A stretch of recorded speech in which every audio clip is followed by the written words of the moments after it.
G'day folks and welcome to the channel. My name is Matt. And I'm Lena. And today we're going to be talking about story arcs in the Swamp of Souls. And the first question you want to ask is, what are story arcs? And what they're going to be is stories that are going on in the swamp while the party is pushing their way forward. Now the Dungeon Master can have them as random encounters, so rather than just meeting a ghost elf or a lizard man, they're going to meet someone who's got a story going on in the swamp, and they might encounter that story at the start of this NPC's storyline, or in the middle, or at the end, and these storylines might interact with other NPC storylines, forming this rich tapestry that's going on in the swamp. So you might have picked up on one of the story arcs I've already been working on, the one involving Whispering Wind and the Hungering Dark and how it's playing cat and mouse games with it. Well, Lena's been also working on a number of storylines involving the ghost elves, and the first one we're going to look at is the Daughter of the Swamp, a shaman that's found in the old swamp. And I'm going to get Lena to talk through that. So in the previous video we talked about the younger generation of elves that live in this young swamp that is not corrupted as much yet, or not corrupted at all yet. And those fairy tales that go in through the community, through this tribe, that there were some shamans that was left behind in the old swamp, and they were immortal. However, this girl that you met in the previous video, the young elf, she has found this shaman. It really depends how you want to play it, but the storyline is still the same. So it's almost like you jumping in time, and depending where you are, the story will adjust to you. So we're going to separate each story into an overview and 3 acts. Act 1 is at the start of their story, when their whole journey is beginning as an NPC. Act 2 is in the middle of the story. Players could arrive in the middle of the story. Act 3 is at the end when it's coming to a conclusion. And we still like the idea that you might arrive at the conclusion of someone's story and something could be happening that the players are unsure of, but as a games master you're going to know that there's been a whole story leading up to this that the party's missed out on, but this has been going on and happening in the swamp.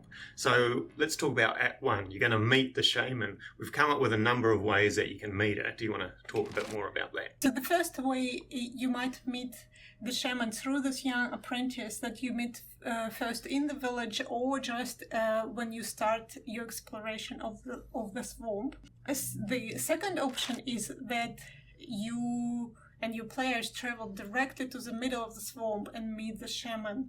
So you might come across her when she's still in the swamp in the human form. And whoa, spoiler! Yeah, totally. So you might meet her as this beautiful female, that ageless, immortal, and that's what I try to create in this picture as well. And she is not just a human or elf. When the players meet her, she's not even looking at them. She sees through the eyes of the swamp, through everything. She doesn't need to look at anything. That's why she's not looking at them.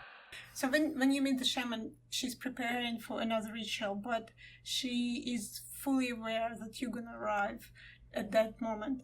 What also happened is that she's the only one last shaman who's left, and the rest of the shamans has been taken by the corruption of the swamp.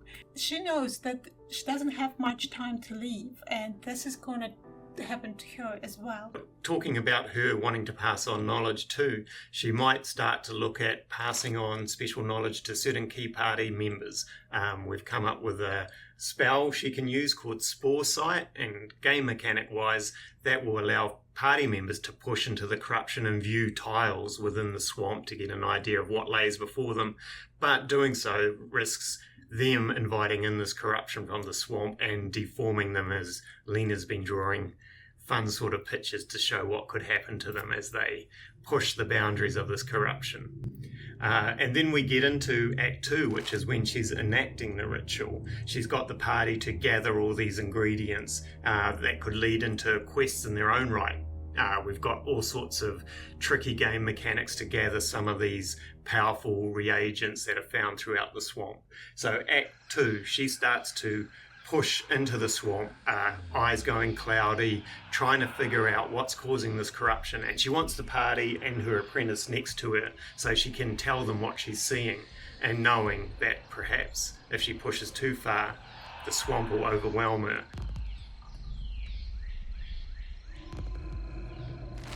This fungi inside her starting to take full control of her, and she is not herself anymore, because the power of this corruption becomes so strong, and because this fungi grows through her, she is fully controlled by it at some point and morphed into this monster. So it's kind of a very tragic tale in that this is her last push to figure out what's wrong with the swamp. She knows she's going to push too far, and basically at the end she begs the party to finish her with her dying breaths as she passes on the secrets that could help the party and know what they need to do.